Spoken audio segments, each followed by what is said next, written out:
நீங்க சௌகரியமா உட்கார்ந்துருக்கீங்களா? எப்படி உட்காரணும் தெரியுமா? எங்க உட்காரணும்னாவது தெரியுமா உங்களுக்கு? ஏன் அப்படி உட்காரணும் அப்படின்னு உங்களுக்கு தெரியுமா?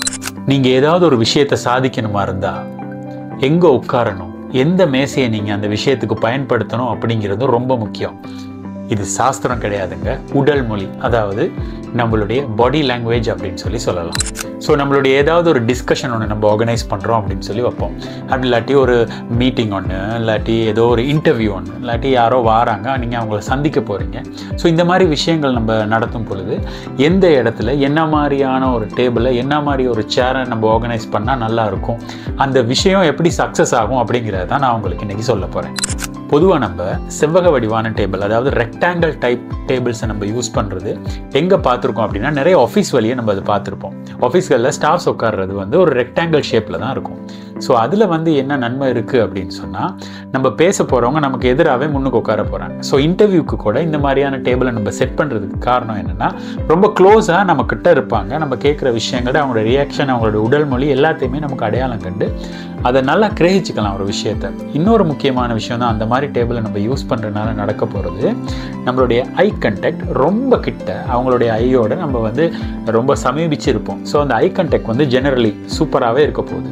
அதனால் சில விஷயங்களை நம்ம சாதிக்கிறதுக்காக, இல்லாட்டி ஏதாவது ஒரு ஆர்டர் போடணும், இல்லாட்டி ஏதாவது ஒன்று செய்ய வைக்கணும், இல்லாட்டி ஏதாவது ஒரு பணியை அவங்ககிட்ட சுமத்தணும் அப்படியா இருந்தால், நம்ம பொதுவாக அந்த மாதிரி ஒரு செவ்வக வடிவான ஒரு டேபிளில் உட்காந்து நம்ம அந்த வேலையை செய்வோமாக இருந்தால், முன்னால் உட்காந்துருக்கவங்க நம்ம என்ன ஆர்டர் போட்டாலும் அதை செய்வாங்க. இப்போ ஸ்கூலில் போனால் பிரின்சிபல் உட்காந்துருப்பாங்க, டீச்சர் உட்காந்துருப்பாங்க. ஸோ டீச்சர் சொல்கிறதெல்லாம் பிள்ளைங்க செய்வாங்க. இது ஒரு இப்போ நமக்கு இது என்னமோ டீச்சர் சொன்னாலாம் பிள்ளைங்க செய்வாங்க தான். பட் இதில் என்ன சொல்ல வரேன் அப்படின்னா, இதுலேயும் ஒரு உடல் மொழி இருக்குது. அந்த ரெக்டாங்கிள் ஷேப்பில் வந்து ரொம்ப கிட்ட, இல்லாட்டி ரொம்ப ஆர்டர் பண்ணுறாங்க, இல்லாட்டி ஏதோ ஒரு ஆணை ஒன்று சொல்கிறாங்க அப்படிங்கிறது வந்து நமக்கு வந்து ஃபீல் ஆகும். அப்படியா இருந்தால் பொதுவாக நம்மளுடைய ஆஃபீஸ் யூஸுக்கு, அப்படி இல்லாட்டி ஏதாவது ஒரு ஸ்மால் டிஸ்கஷன் ஒன்றுக்கு, ஏதாவது ஒரு விஷயத்தை செய்ய வைக்கிறதுக்காக நம்ம ரெக்டாங்கிள் ஷேப் டேபிளை யூஸ் பண்ணலாம். ரவுண்ட் ஷேப்பில் உள்ள டேபிளில் வந்து நிறைய பெனிஃபிட் இருக்குது. அதில் என்னென்னு சொன்னால், ரவுண்ட் ஷேப்பில் டேபிளை நீங்கள் யூஸ் பண்ணும் பொழுது வந்து நம்மளுடைய பதவி, இல்லாட்டி நம்மளுடைய ஹை ரேக்கில் இருந்து நம்ம இறங்கி நம்மளோட பேச வரவங்களுடைய அளவுக்கு நம்ம சமமாக போகிறோம் அப்படிங்கிற ஒரு ஃபீலிங்கை நம்ம இன்வைட் பண்ணுறவங்களுக்கோ இல்லை நம்ம பேச போகிறவங்களுக்கோ அது வந்து கொடுக்கும். பொதுவாக ஒரு பிஸ்னஸ் பார்ட்னர்ஸ், அப்படி இல்லாட்டி ஏதாவது ஒரு டிஸ்கஷன் ஒன்று, ஒரு சின்ன ஒரு சேட் குழுவாக இருந்தால் கூட ரவுண்ட் டேபிளில் இருக்கும் பாருங்கள். அப்படின்னா எல்லோரும் சமன் அப்படிங்கிற ஒரு டைப் ஒன்று கொடுக்கும்.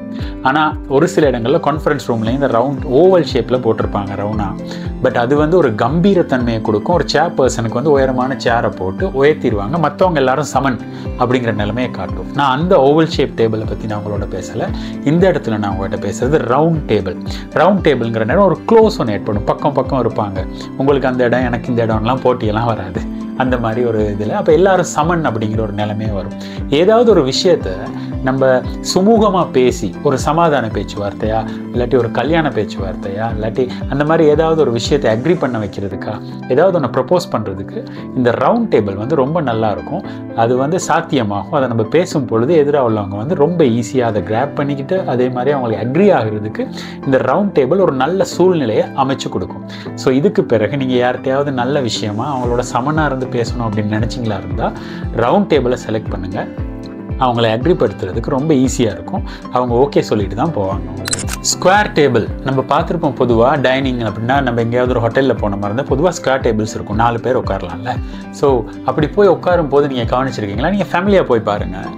ரைட், ஃபேமிலியாக போய் போனாலும் கூட, 2 பிள்ளைகள், அப்பா அம்மா அப்படி போனாலும் கூட, அப்பாவுக்கு ரொம்ப க்ளோஸாக இருக்கிற பிள்ளை வந்து அப்பாவுக்கு பக்கத்தில் தான் உட்காருவாங்க. அப்பாவுக்கு எதிராக உட்கார மாட்டாங்க.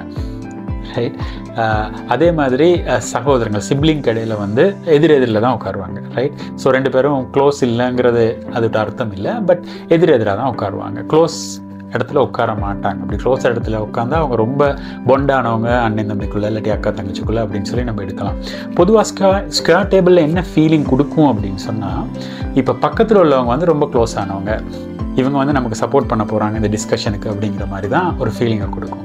ஸோ நேராக முன்னுக்குள்ளவங்க நம்மகிட்ட ஏதோ எதிர்பார்க்குறாங்க, இல்லாட்டி நம்ம அவங்ககிட்ட ஏதோ ஒன்று எதிர்பார்த்து அவங்கள உட்கார வச்சுருக்கிறோம். எதிரி கூட சில வேலை நேரங்களில் நேராக ஸ்கொயர் டேபிளில் முன்னுக்கு உட்காந்துருப்பாங்க. இப்போ அந்த நம்ம பார்க்குறோம் புலன் விசாரணையெல்லாம் நடத்துகிற போது அந்த ஸ்கொயர் டேபிளில் முன்னுக்கு உட்காந்து விஷயங்களை கேட்பாங்க. பக்கத்தில் உள்ளவங்க ஒரு சிஐடியாவோ அந்த ஆஃபீஸருக்கு சப்போர்ட் பண்ணுறவங்களாகவோ இருப்பாங்க. ஸோ ஒரு கேன்டீனில் போய் உட்காந்தாலும் பொதுவாக க்ளோஸ் ஃப்ரெண்டு பக்கத்தில் இருப்பார், முன்னுக்குள்ளவர் நார்மலாக கொஞ்சம் அந்த மைண்ட் செட்டோடு இருப்பார், ரைட்? ஸோ இந்த மாதிரி எக்ஸ்பெக்டேஷன் உள்ளவங்க முன்னுக்கு உட்காந்துருப்பாங்க, ரைட்? ஸோ ஒரு டிஸ்டன்ஸ் ஒன்று இருக்கும் இங்கே உள்ளவங்களோட, ஒரு சின்ன ஒரு க்ளோசிங் ரிலேஷன்ஷிப் இல்லாட்டி ஒரு பாண்ட் ஒன்று, ஒரு பைண்ட் ஒன்று இருக்கும் இந்த இடத்துல. இப்போ நம்ம டேபிள் எல்லாம் ஒன்றுமே இல்லாமல் ஒரு இடத்துல உட்காடுறோம், ஒரு சோஃபா செட்டில் உட்காடுறோம் அப்படின்னு சொல்லி வைங்க. நம்ம சில வேளை போனோன்னா அந்த இடத்துல நம்ம காலுக்கு மேலே கால் போடுவோம். ஸோ காலுக்கு மேலே கால் போட்டு உட்காடுறதை பற்றி ஒன்றும் பிரச்சனை இல்லைங்க. காலுக்கு மேலே கால் போட்டு உங்களுடைய ஷூட இல்லாட்டி நீங்கள் போட்டிருக்கிற அந்த ஸ்லிப்பரோ ஏதோ ஒன்றுட அடிப்பகுதி மற்றவங்களுக்கு தெரியாத மாதிரி நீங்கள் காலுக்கு மேலே கால் போட்டுக்கிட்டிங்கன்னா அது வந்து உங்களுடைய ஆணவத்தை காட்டாது. அப்படி இல்லாட்டி நீங்கள் காலுக்கு மேலே கால் போட்டிங்களா இருந்தால் அது நீங்கள் ரொம்ப ஆணவமானவங்க அப்படின்னு சொல்லி காட்டும். எந்த சந்தர்ப்பத்தில்? அந்த ஷூவினுடைய அடிப்பகுதி மற்றவங்களுக்கு தெரிஞ்சா. அதனால் முடிஞ்ச அளவு காலுக்கு மேலே கால் போடாமல் நீங்கள் கால் ரெண்டையும் கீழே வச்சு பேலன்ஸாக வச்சுட்டு நீங்கள் அழகாக உங்களுடைய கையை அசைச்சிக்கிட்டு நீங்கள் பேசுனீங்களா இருந்தால் உங்களுடைய ஆக்டிவ் இல்லை அதே மாதிரி எதையுமே நல்லா கிராப் பண்ணிக்கக்கூடிய தன்மை, நல்லா லிசன் பண்ணுவாங்க அவங்க, ரைட்டா? அப்படி இல்லாமல் நீங்கள் இப்படி சாஞ்சிக்கிட்டு இப்படி இருந்து பேசிக்கிட்டு இருந்தீங்கன்னா இருந்தால் அது எந்த அளவுக்கு உங்களுக்கு நீங்கள் போன விஷயம் சக்ஸஸ் ஆகும் அப்படிங்கிறத வந்து நம்மளால் எதிர்பார்க்க முடியாது. இன்னொரு முக்கியமான விஷயம் தான் போடுற சேர், ரைட்? இப்போ நாங்கள் உட்காரும் பொழுது கூட நம்ம ரொம்ப உயரமான சேர், மட்டமான சேர் அந்த மாதிரியெல்லாம் செலக்ட் பண்ணுவோம். இப்போ நீங்கள் புதுசாக யாராவது ஒரு ஆள் வந்தால் கூட நம்ம சிலர் பக்கத்தில் உட்காந்துருந்தா ஒரு குரூப்பாக இருக்கும் பொழுது, புதுசாக நீங்கள் வேலைக்கு போனால் உங்களுக்கு சில நேரம் உயரம் குறைஞ்ச சேராக இருக்கும், உங்களோட சீனியர் கொஞ்சம் உயரம் கூடின சேரை செலக்ட் பண்ணிவிட்டு உட்காருவாங்க, ரைட்? ஸோ இது பொதுவாக எல்லா இடங்கள்லையும் ஆஃபீஸில் நடக்கிற ஒரு விஷயந்தான். ஸோ அதனால் நீங்கள் இந்த விஷயத்தில் ரொம்ப கவனமாக இருக்கணும். எப்பயுமே நீங்கள் ஏதாவது ஒன்று சாதிச்சுக்கணுமா இருந்தால் நீங்கள் முடிஞ்ச அளவு, நான் சொன்னேன் இல்லை டேபிள், ஆஃபீஸ் டேபிள்னு சொன்னேன்ல, ரெக்டாங்கிள் ஷேப்பில் உயரமான சேர் இந்த பக்கம் போட்டிருந்தா பரவாயில்ல. ரவுண்ட் சேரில் போடும் பொழுது கொஞ்சம் அளவான, ரொம்ப கட்டையாக இல்லாமல் அளவான ஒரு சேரை போட்டுக்கலாம். அதே மாதிரி நீங்கள் ஸ்கொயர் டேபிளில் உட்காரும் பொழுது எப்பயுமே ஒரு சமனான, எல்லாருக்கும் ஒரே சமனான சேர்ஸை போட்டு உட்காருங்க. அப்போ நீங்கள் எதையுமே செஞ்சு கொள்ளலாம், சாதிச்சு கொள்ளலாம். ஸோ சேரில் கூட சில விஷயங்கள் இருக்குது. நம்மளுடைய கம்பீரத்தை எடுத்து காட்டும், இல்லாட்டி நம்மளுடைய ஆணவத்தை காட்டும். யாரையாவது பணிய வைக்கணுமா இருந்தால் உயர சேரை போட்டுக்குங்க. யாரையாவது அக்ரி பண்ண வைக்கணுமா இருந்தால் சமனான சேரை போடுங்க. பொதுவாக நம்மளை பார்த்துக்கிட்டு இருக்கவங்க இல்லாட்டி நம்ம யாரையாவது ஒருத்தர் அழைச்சிருக்கோம் அப்படின்னு சொல்லி வைங்க. ஸோ நம்ம வந்து முடிஞ்சளவு அவங்களுடைய சேரை வந்து கிட்ட எடுத்தமாக இருந்தால், ரைட்? அவங்க உட்காந்துருக்கிற சேரை நம்மளுடைய அளவுக்கு ரொம்ப எந்த அளவுக்கு அதை கிட்ட எடுக்கிறோமோ அந்த அளவுக்கு வந்து அவங்களுடைய ஐ கான்டாக்ட் வச்சு பேசிக்கலாம். இப்போ நம்ம இந்த சேர், இந்த டேபிள் இதெல்லாமே செட் பண்ணுறது நம்ம ஏதாவது ஒரு விஷயத்தை சாதிச்சுக்கணும், இல்லாட்டி ஏதாவது ஒரு விஷயத்தை நமக்கு செஞ்சுக்கணும் அப்படிங்கிறனால, இல்லாட்டி நம்ம ஏதாவது ஒன்று ஆர்டர் பண்ணணும் அப்படிங்கிறனால. ஸோ முடிஞ்ச அளவு நம்ம அவங்களோட அந்யோன்யமாக இல்லாட்டி கிட்ட இருந்து பேசும் அளவுக்கு, ஐ கான்டாக்டோட பேசும் அளவுக்கு ஒரு விஷயத்தை வந்து நமக்கு சாதிச்சுக்கலாம். ஸோ அதனால் தூர போட்ட மாதிரி இருந்தால் அந்த இடைவெளி கூடிரும். அவங்களுக்கு வந்து அந்த எப்படி ஒரு அதிகாரத்தோடு நம்ம இருக்கோம், அதனால் தூர வச்சுருக்கோம், அதனால் எனக்கு ரொம்ப ஷையாக இருக்குது இந்த இடத்துல, அவங்களுக்கு ரொம்ப ஒட்டாக ஃபீல் பண்ணி அவங்க சில விஷயங்களை ஏற்றுக்க மாட்டாங்க, இல்லாட்டி ரொம்ப அந்த இடத்துல இருக்கிறதுக்கு அவங்களுக்கு நர்வஸாக இருக்கும். ஸோ அவங்கள எந்த அளவுக்கு கிட்ட எடுக்கிறோமோ அவங்க அந்தளவுக்கு க்ளோஸாக எங்களோட ரிலேஷன்ஷிப்பை வச்சுக்கொள்ளுவாங்க அந்த சம்பாஷணையில், ரைட்டா? ஸோ அந்த டிஸ்கஷனில் வந்து நம்ம எதையும் சாதிச்சுக்கலாம். இதை நீங்கள் மைண்டில் வச்சுக்கோங்க. அவங்க வாரவங்க நர்வஸ் ஆகாத அளவுக்கு நம்ம அந்த சேரை வந்து செட்டப் பண்ணணும். ஸோ நீங்கள் ஒரு எக்ஸிக்யூட்டிவ் ஆஃபீஸர், நீங்கள் ஏதாவது ஒன்று சாதிச்சுக்கிறதுக்கு இல்லாட்டி யாரையாவது பயன்படுத்துகிறதா இருந்தால் உயரமான சேரை போட்டு தூர வச்சுக்கோங்க, எந்த பிரச்சனையும் இல்லை. ஆனால் நீங்கள் ஏதாவது ஒன்று செஞ்சுக்கணும். இப்போ ஒரு மார்க்கெட்டிங் ஸ்ட்ராட்டஜி அப்படின்னாலே அவங்களோட நல்லா பேசி, ரொம்ப க்ளோஸாக பேசி எதையுமே நம்ம வந்து சாதிச்சுக்கிற அளவுக்கு நம்மளுடைய விற்பனை அதிகரிக்கும், இல்லாட்டி நமக்கு வந்து ஏதாவது ஒன்று சாதிச்சுக்கலாம். அப்படியா இருந்தால் முடிஞ்ச அளவு ஒரே லெவலில் வச்சுக்க பாருங்கள். அது நமக்கு ஒரு சக்ஸஸான ஒரு ரிசல்ட்ஸை கொடுக்கும்.